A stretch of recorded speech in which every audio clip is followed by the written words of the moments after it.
వచ్చే నెల ఫిబ్రవరి 16, 17, 18 తేదీల్లో కాకినాడలో భారత కమ్యూనిస్టు పార్టీ రాష్ట్ర సభలు నిర్వహించనున్నట్లు ఆ పార్టీ రాష్ట్ర కార్యదర్శి వర్గ సభ్యులు తాటిపాక మధు తెలిపారు. డిప్యూటీ సీఎం పవన్ కళ్యాణ్ కాకినాడ జిల్లా సమగ్ర అభివృద్ధి కోసం అఖిలపక్ష సమావేశం ఏర్పాటు చేయాలని ఆయన చెప్పారు. మంగళవారం కాకినాడలోని పీఆర్ భవన్లో ఏర్పాటు చేసిన మీడియా సమావేశంలో ఆయన మాట్లాడారు. ఈ సమావేశంలో సిపిఐ జిల్లా కార్యదర్శి కె బోడకొండ, సిపిఐ జిల్లా సహాయ కార్యదర్శి తోకల ప్రసాద్, మహిళా సమైక్య అధ్యక్షురాలు ఎం పద్మ, జిల్లా కార్యవర్గ సభ్యులు పెద్దిరెడ్డి సత్యనారాయణ, ఏజేఎస్ నగర కార్యదర్శి టి అన్నవరం తదితరులు పాల్గొన్నారు. సంక్రాంతి సంబరాలు ఎవరైనా చేస్తారు, బీచ్ ఉత్సవాలు ఎవరైనా చేస్తారు, కానీ పర్మనెంట్గా ఉండే విధంగా, పర్మనెంట్ సోర్స్ ఉండే విధంగా ఈ కాకినాడ జిల్లా మీద మీరు చేస్తున్న కృషి ఏంటి అడుగుతున్నారు పవన్ కళ్యాణ్ గారు. నిన్ను పిఠాపురం నియోజకవర్గం నెగ్గించుకున్నాం, ఈ జిల్లా మంత్రి అయ్యాను, జిల్లా మంత్రివి. మేము సూటిగా అడుగుతున్నాం, ఇక్కడున్న నేను సర్వే చేసి వచ్చాను, ఇక్కడున్న యువతంతా కూడా హైదరాబాద్కి, చివరికి బెంగళూరుకి, ఢిల్లీకి వలస వెళ్ళిపోతున్నారు పనులు లేక. మొత్తం ఆయిల్ పరిశ్రమలు కూడా మూసేసేసారు, ఇండస్ట్రీలు లేవు. ఇక్కడున్న యువతను ఏమిస్తాం? అందుకనే పవన్ కళ్యాణ్ గారు మీరు జిల్లా మంత్రిగా ఉన్నారు కాబట్టి ఈ జిల్లాకి ఏం చేస్తారు అడుగుతున్నాను. రోడ్లు నిలిపేసేటట్టు బోర్డు మల్లయ్య ఎవడన్నా వేస్తాడు రోడ్లు. ఇది ఒక 50 సంవత్సరాలు ఉండే విధంగా ఇది వేస్తావా? ఇదిగో ఆనాడు ఒక ఎన్ఎఫ్సీలు ఏర్పాటు చేస్తాం, ఆనాడు జిఎఫ్సీ ఇప్పుడు గవర్నమెంట్లో అయింది, జిఎఫ్సీలు ఏర్పాటు చేస్తాం. కాకినాడలో మాజీ మంత్రులు, మాజీ ఎమ్మెల్యేలు వాళ్ళందరూ కూడా కాకినాడ జిల్లా అభివృద్ధికి ఈస్ట్ గోదావరిలో ఉన్న ఒక రూపకల్పన చేశారు. అందుకని ఈ జిల్లా కలెక్టర్ గారు కూడా దయచేసి అడుగుతున్నాను, అఖిలపక్షం వేయండి.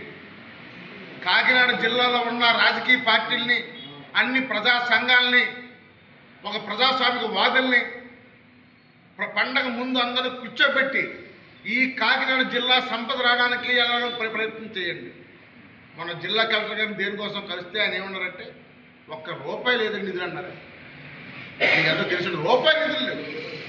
అందుకనే అది ప్రత్యేకంగా అడుగుతున్నాం. ఇంకా మూడో విషయం, మహాత్మా గాంధీ గ్రామీణ ఉపాధి హామీ పథకం. ఈ పథకం ఎందుకు పెట్టారు?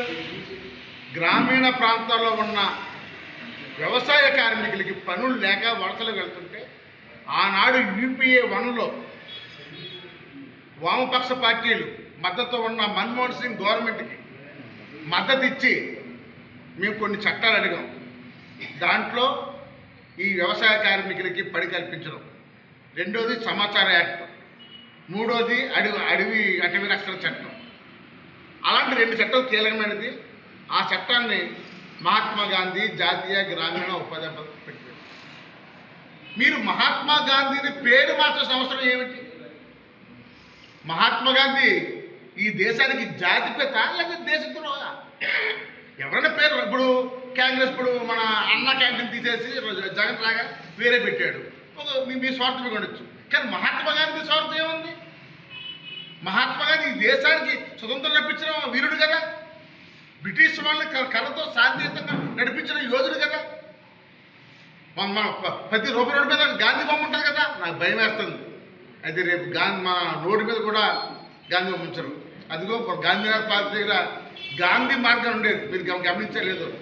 ఇప్పుడు ఆ గాంధీ మార్గం తీసి వందే మాత్రం మార్గం పెట్టారు. అంటే ఏం చేస్తారో అర్థం కావట్లేదు. అందుకని ఇవన్నింటి మీద కూడా మాట్లాడడం కోసం జనవరి 18న, ఈ నెల 18న చలో ఖమ్మం పేరు మీద ఖమ్మం జిల్లాలో 5 లక్షల మందితో సిపిఐ 100 ఏళ్ల పండగ ముగింపు ఉత్సవాలు ఖమ్మంలో జరుగుతున్నాయి. ఈ కాకినాడ జిల్లా నుంచి కూడా విద్యార్థులు, యువకులు, కార్మికులు, మున్సిపల్ కార్మికులు అందరూ కూడా పెద్ద ఎత్తున వెళ్తున్నారు. అంటే ఈ కార్యక్రమాన్ని కూడా అన్ని వర్గాల ప్రజలు జయప్రదం చేస్తారని